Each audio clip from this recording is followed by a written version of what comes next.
오늘 이 사사기 19장은 당시 시대와 사회가 얼마나 부패했으며 얼마나 기강이 해이했던가 하는 것을 보여주는, 문란하고 타락하여 있는 당시의 그 사회상을 보여주는 한 사건입니다. 이 사건을 통해서 오늘 우리가 많은 것들을 이제 깨달을 수 있고 다시 생각할 수 있는 시간이 되었으면 좋겠습니다. 현대에 와서는 올해 뉴스라든가 이런 걸 하는데요, 신문 스크랩에 보면은 이제 사회의 흐름을 알 수 있습니다. 한국 근현대사를 보면 1900년대에는 가장 큰 사건이 을사조약이었습니다. 1895년 청일전쟁에 청나라가 짐으로 일제가 청나라를 접수하기 시작하면서 이제 드디어 세력을 우리나라에 펼치면서 을사보조약이라는 조약을 1910년대 한일 합방을 시도합니다.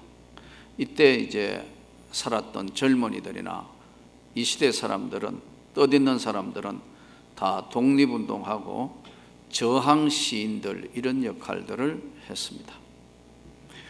그러다가 이 일제 정말 긴 시간 동안 이제 대동아 전쟁, 2차 세계대전 이런 것들을 통해서 정말 힘들고 어려운 시대를 넘어가다가 1945년도에 해방이 되면서 1950년 6.25 전쟁 때까지 혼란 시대, 이 앞에 1900년대 초를 시대를 뭐라고 하냐면 망국 시대라, 이렇게 나라가 망한 시대라 이렇게 볼 수 있고요, 45년도부터 50년 사이는 혼란 시대, 그 중간 시대는 일제 지배 시대입니다. 저항 시인들도 있고요, 독립운동한다고 일생 동안을 일경에 쫓겨다니면서 살았던 그런 시대였습니다.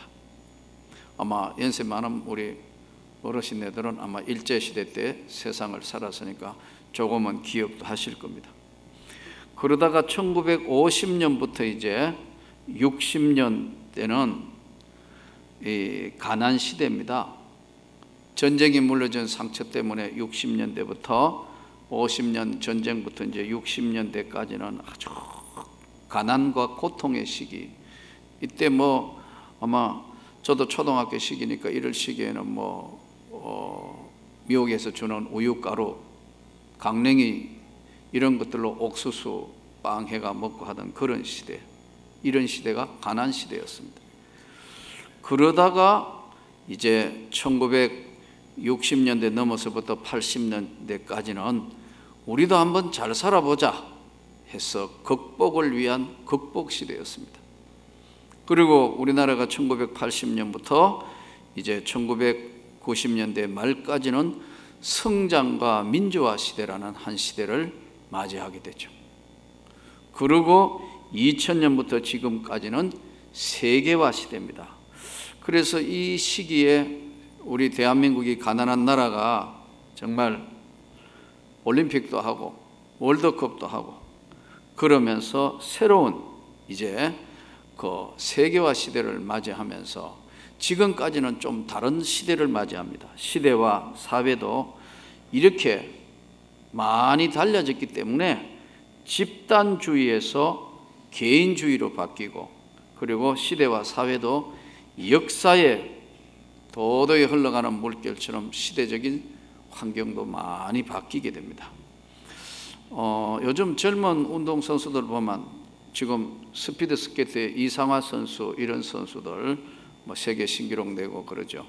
모태범 선수, 김연아, 이런 자매들을 이렇게 보면 굉장히 예전에는 한국이라는 나라가 그냥 세계 사람들이 모르는 나라 사람이었는데 지금은 이들이 세계적인 스타가 되어 있는, 싸이 지금 말춤이 전 세계를 제패하는 그런 시대에 우리가 살고 있다 하는 겁니다. 여기서 오늘 중요한 것은 이스라엘의 이 당시에 하나님의 백성들도 하나님을 믿기는 믿지만 좀처럼 시대의 분위기와 흐름과 가치관을 뛰어넘기가 쉽지 않았다는 데 있어요. 우리가 신앙생활하는 이 시대를 우리가 뛰어넘어야 되는데 그 뛰어넘는다는 것이 결코 쉽거나 만만하지 않다는 겁니다. 왜냐하면 칼빈이나 바울도 그 시대의 사람들이었고 우리도 우리 시대의 여러 가지 사회적인 환경과 여건과 같이 동시대를 살아가면서 극복해야 되기 때문에 쉽지 않습니다. 자, 여기서 오늘 1절에 보면은 이스라엘의 왕이 없을 때 에브라임 산지 구석에 우거하는 어떤 레위인이 유다 베들레헴에서 첩을 취하였더니 그랬어요. 이 당시에 이스라엘에는 왕이 없는데 이스라엘 나라에는 영원한 왕은 하나님이 왕이에요. 하나님이 영원한 왕이 있는데 인간 왕을 구했는데 그 왕이 없을 때에 레위인이 유다 베들레헴에서 첩을 취했다. 이렇게 성경은 간단하게 말씀하는데 당시에 하나님의 집이 에브라임 지파 경내 실로에 있었는데 당시의 사회는 일부 다처제였어요.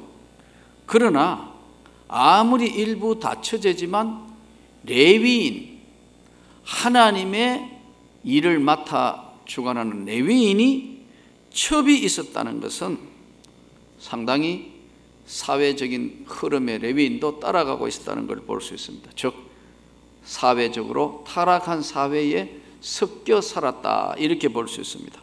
레위기 21장 7절에 보면은 레위인은 기생이나 부정한 여인을 취하지 못한다 이렇게 규정을 해놨어요. 그런데 사회가 하도 혼탁하고 그러니까 어때 이렇게 해서 레위인이 첩을 가지고 있고 더더군다나 놀라운 일은 그 레위인의 첩이 남자도 아닌 여자인 첩이 바람을 피우고 친정집으로 베들레헴에 있는 친정집으로 도망가 가지고 한 4개월 동안 친정집으로 가버린다. 그 친정집에 이제 첩을 찾아오는 이야기가 1절부터 9절의 내용의 이야기예요. 내용을 분석하면. 그래서 레위인이 첩의 마음을 달래고 데려가려고 하니까 장인 어른이 오히려 만류하면서 한 3일만 우리 집에 있다가 그냥 가게 사위. 이래서 3일 지냈는데도 안 보내주고 또 4일 또 하루 더 지내니까 5일째 날 떠나려 해도 이제 못 가게 하니까 이때 안 되겠다 해서 이제 드디어 마음을 먹고 그 레위인이 이제 출발을 이제 그 첩을 데리고 출발합니다. 그게 이제 10절인데 레위인과 첩이 떠나서 여부서 당시 예루살렘을 지나서 기브아라는 지역으로 왔는데 해가 졌어. 당시에는 이제 호텔이나 여관이 잘 없으니까 해가 져서 기브아 성읍에 갔으나 유숙할 장소가 없었더라. 잠잘 만한 곳이 없었다 이거죠. 이제 가긴 갔는데 자 그래서 이거 어떻게 해야 되나 노숙해야 되느냐 이거 아주 어려운 그런 상황에 밭에서 일하다가 돌아오는 한 노인이 가만히 보니까 방황하고 있으니까 그 사람이 아주 친절하게 그 노인이 그 집으로 이 레위인과 첩과 가인을 인도했다. 그러니까 이제 18절에 보면은 노인이 이렇게 질문해요. 어디로 가는 길이요? 이렇게 묻습니다. 이때 여호와의 집으로 가는 중인데 나를 자기 집으로 영접하는 사람이 없습니다. 그러자 이 노인이 이제 데리고 가서 음식 대접하고 물을 떠서 발을 씻기고 쉬는데 비류들이 여기에 이제 성경에 보면 비류들이 문을 두들기며 찾아왔다. 그 사람을 끌어내라 우리가 상관하리라. 누구를? 레위인을 끌어내라. 이 뭔 상관한다? 동성애 하겠다는 겁니다. 이 엄청난 일 아니에요. 그리고 이제 이방인이나 외국 안 보던 사람들이 오면 끌어내 가지고 성폭행 하겠다는 거예요. 이 참 기가 막힌 일 아닙니까? 이때 비류들, 22절에 나오는 비류들이 뭐냐면 베네벨리알이라는 단어인데 우리로 이야기하면 깡패, 불량배, 조폭 이렇게 해당하는 비류. 성경적으로 조금 더 부드럽게 정리하면 가치 없는 자, 불량자, 무리들, 무리배, 악한 자들 뭐 이런 내용입니다.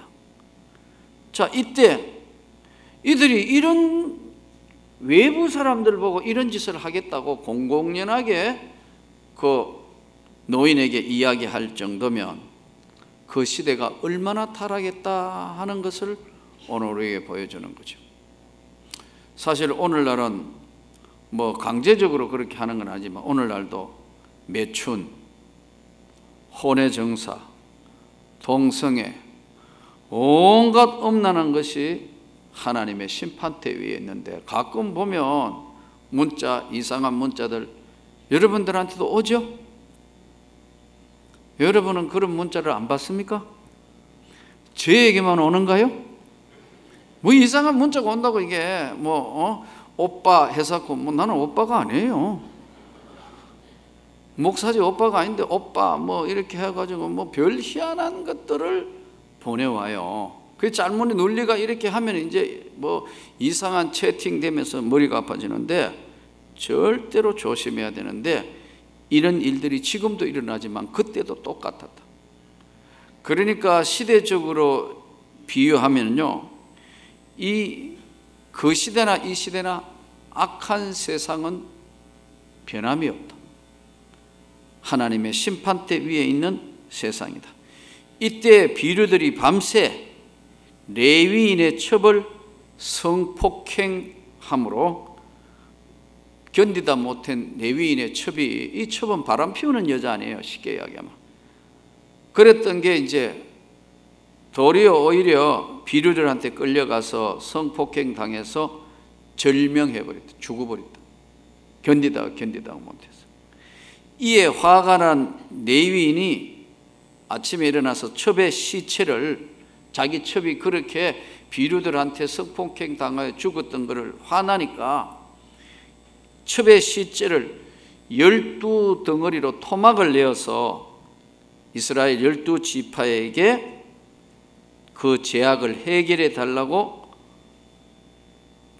몸뚱이를 12토막 내서 각 지파별로 보냄으로 기브아에 있는 비류들의 죄악을 꼭 심판해 달라고 보냈는데 이것이 나중에 이제 20장에 이스라엘 12지파의 전쟁으로 가게 돼요. 여기서 왜 이런 사건이 그러면 벌어지게 됐는가? 여러분, 이 당시에는 이 사람들은 하나님을 안 믿는 사람이었는가? 이 사람들도 하나님을 믿는 사람이었는데도 불구하고 이런 일이 벌어졌다는 것은 다시 한번 그 시대나 이 시대나 우리가 한번 깊이 통찰해 볼 필요가 있다. 그 시대나 지금 시대나 제일 중요한 건 이 사람들은 영혼이 훼손됐다. 깨끗한 영혼의 순결 소중 인식을 하나님 믿는 백성이면서도 전혀 거기에 대해서는 관심이 없었다. 예를 들어 볼까요? 담배 연기 같은 거 참 나면 여러분 메스껍죠?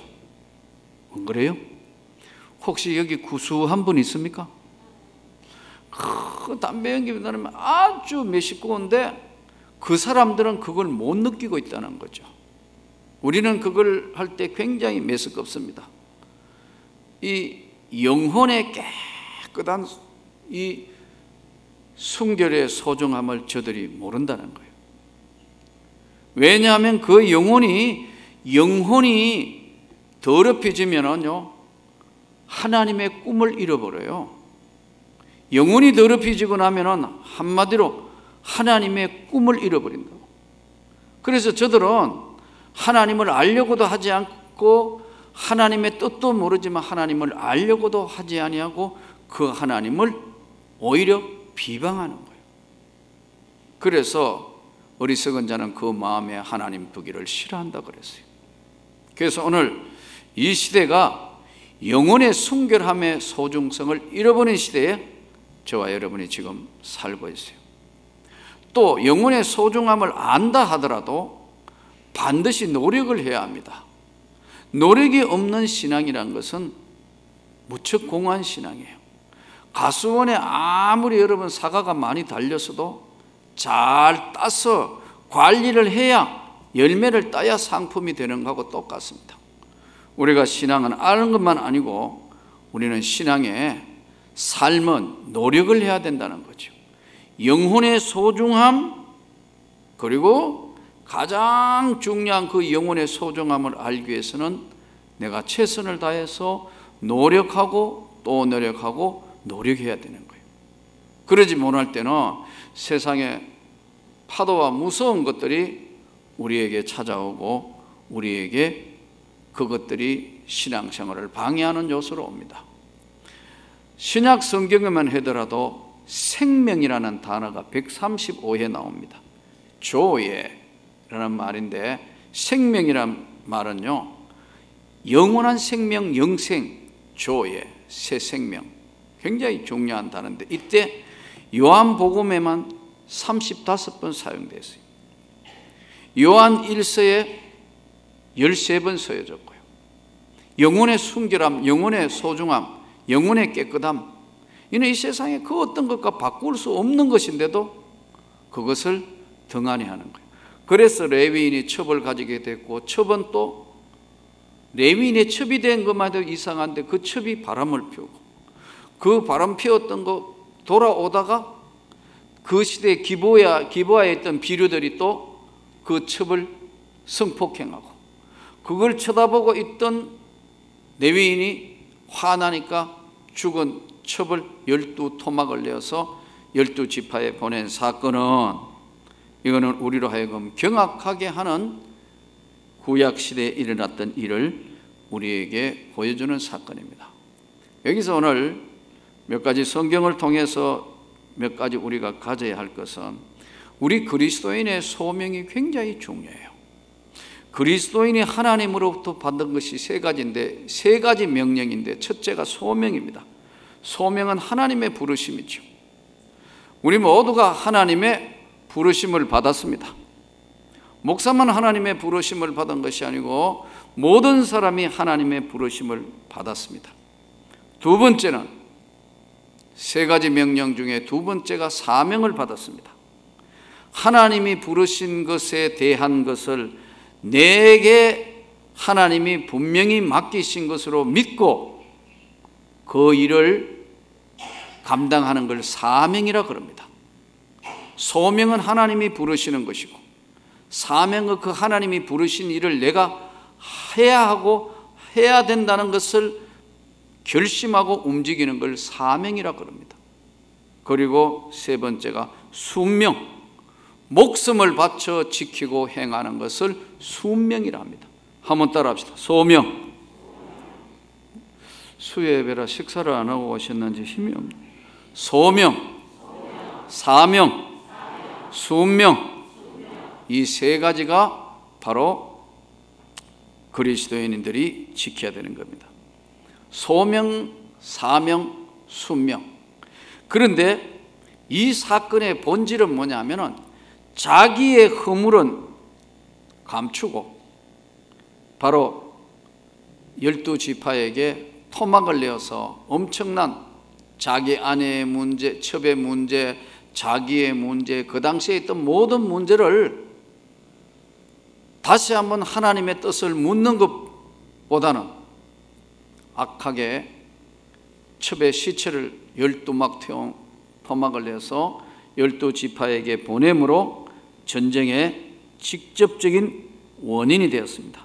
그러므로 오늘 우리는 이 땅의 신앙생활의 삶의 모든 것들이 다 심은 대로 거둔다는 사실을 잘 깨달아서 하나님 앞에 정말 어렵고 힘든 시대를 살지만 말씀으로 선명하게 살아갈 수 있기 바랍니다.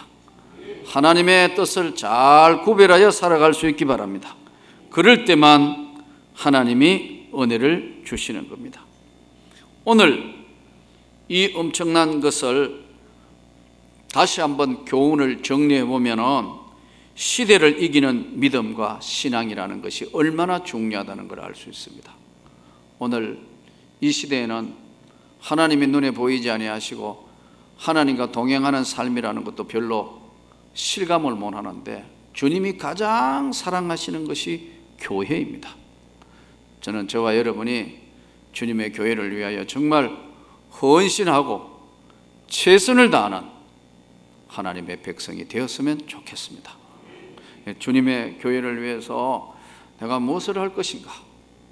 주님의 교회를 위해서 작은 일이든 뭐든 내가 다 희생하며 봉사해야 되겠는데 하나님의 심판대 위에 있는 이 세상을 내가 하나님의 교회에 최선을 다해서 주님의 일을 감당해야겠다 하는 생각하면서 최선을 다하는 저와 여러분이 되면 좋겠습니다. 두 번째는 오늘 이 레위인이 누구냐? 직분자예요. 사명자란 말이에요. 직분자가 사명자가 그 소명과 사명을 다 잃어버렸을 때는 소금이 맛을 잃은 것 같고 빛이 감추어져 있는 것 같기 때문에 우리가 하나님 앞에 힘들고 어려워도 정말 소금의 역할, 맛을 낼 수 있도록 최선을 다해서 우리가 하나님 앞에 하나님의 뜻을 나타낼 수 있으면 좋겠습니다.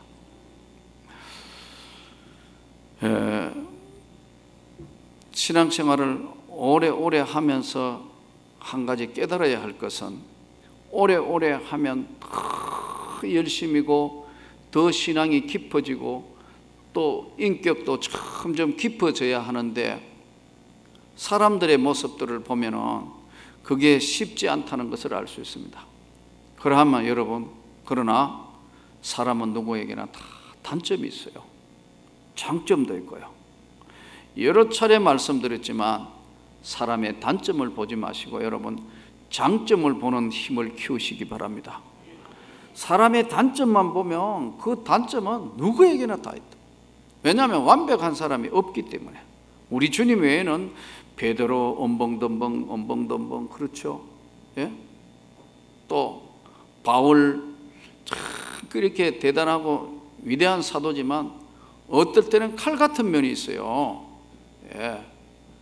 아주 마가 문제로 바나바하고 싸우는 거 보세요. 아주 칼 같은 부분이 있어요. 돈 많은 의심하지요. 다 모두가 다 그 제자들마다 다 특징과 다 그게 있는데 완벽한 건 없어요. 요한은 사랑도 많지만 이게 또 결단은 잘 못해. 이게 다 안에 내용들을 들여다보면 누구에게나 허물이나 부족한 건 있어요. 그러함에도 불구하고 우리가 반드시 기억해야 될 것은 자기를 점검해 봐야 돼요. 내가 주님으로부터 멀리 있는 거 아닌가? 내가 주님의 뜻을 이루기 위한 최선의 삶을 지금 현재 살고 있는 거 아닌가는 저와 여러분이 점검을 해봐야 됩니다. 이 레위인이 이 지경이 되고 그 시대가 그렇게 됐다고 시대에 조금 전에 말씀드린 시대의 시루에 다 떠내려가 버렸어요. 그럼 어떻게 해요?